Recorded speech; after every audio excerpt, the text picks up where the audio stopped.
টক ঝাল মিষ্টি আমড়ার আচারের রেসিপি আজকে শেয়ার করব। যারা আমড়ার আচার খেতে ভালোবাসেন তারা আর দেরি না করে এখনই আমড়া কিনে এনে এই আচারটি বানিয়ে ফেলুন। এই সিজনে বাজারে প্রচুর আমড়া পাওয়া যাচ্ছে। আমার আজকের ভিডিওটি একটি রিকোয়েস্ট ভিডিও ছিল। যারা আমার আমড়ার আচারের রেসিপি দেখার জন্য আমাকে রিকোয়েস্ট করেছেন এবং যারা করেননি তাদের সবাইকে অনেক অনেক ধন্যবাদ। আমি পুঁথি আছি আপনাদের সাথে। এবার চলে যাচ্ছি মূল রেসিপিতে। আমড়ার আচার বানানোর জন্য আমি 3 কেজি পরিমাণ আমড়া নিয়েছি। আপনারা কম বেশি করে নিতে পারেন। এখন আমড়াগুলোকে আমি খুব পাতলা করে ছিলে নিয়েছি। আপনারা লক্ষ্য করলে বুঝতে পারবেন অনেকটাই সবুজ অংশ দেখা যাচ্ছে। যারা একটু বেশি টক খেতে পছন্দ করেন তারা আমড়ার খোসা সহই আচারটি বানিয়ে নিতে পারেন, তাতে কোনো সমস্যা নেই। খোসা সহকারে বানালে শুধুমাত্র চিনির পরিমাণটা একটু বেশি লাগে, আর তেমন কোনো পার্থক্য নাই। আমড়াগুলোকে ভালো করে ধুয়ে একটু পানি ঝরিয়ে নিয়েছি। পানি ঝরে গেলে আমরা একটি ছুরির সাহায্যে কেটে নিচ্ছি। আপনারা যারা যেভাবে পারেন সেভাবে কেটে নেবেন। একটি একটি করে সবগুলো আমরা কেটে নিয়েছি।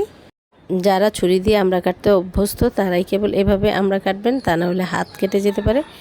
এবার চুলোতে একটি কড়াই বসিয়ে দিয়েছি।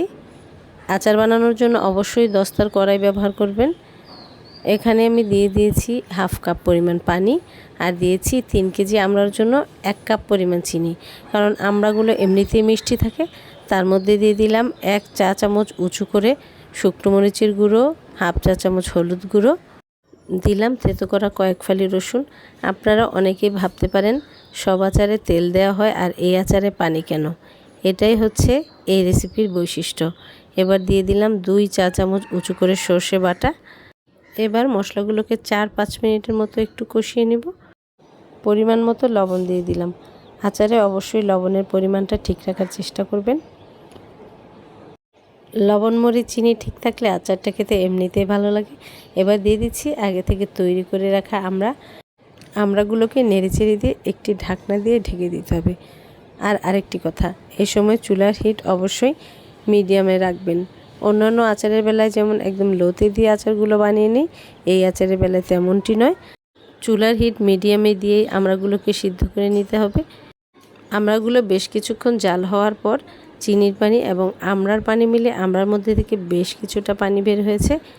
এবার 2-3টা শুকনো মরিচ কুচি করে কেটে দিলাম, আর দিলাম পরিমাণ মতো বিট লবণ। বিট লবণ দিলে আমড়ার আচারের টেস্ট অনেকটাই ভালো আসে। আমড়া যখন সিদ্ধ হয়ে আসবে আর চিনির পানিটা অনেকটাই টেনে যাবে, এ সময় 3 টেবিল চামচ ভিনেগার দিয়েছি। তারপর দিয়ে দিচ্ছি আদা ভাঙা করা 5 ফোড়ন। এই 5 ফোড়নগুলো আগে থেকে তেলে গুঁড়ো করে রেখেছিলাম, সেটাই ব্যবহার করছি। আচার হয়ে গিয়েছে, এবার আচারটাকে নামিয়ে নিব। এই আচারটি বাইরে খুব বেশি দিন ভালো থাকে না, নর্মাল ফ্রিজে 1-2 মাস রেখে খেতে পারবেন। আচারের রেসিপিটি ভালো লাগলে লাইক কমেন্ট শেয়ার দিতে ভুলবেন না। পুঁথি রেসিপির সাথেই থাকবেন। সবাইকে অনেক অনেক ধন্যবাদ। আল্লাহ হাফেজ।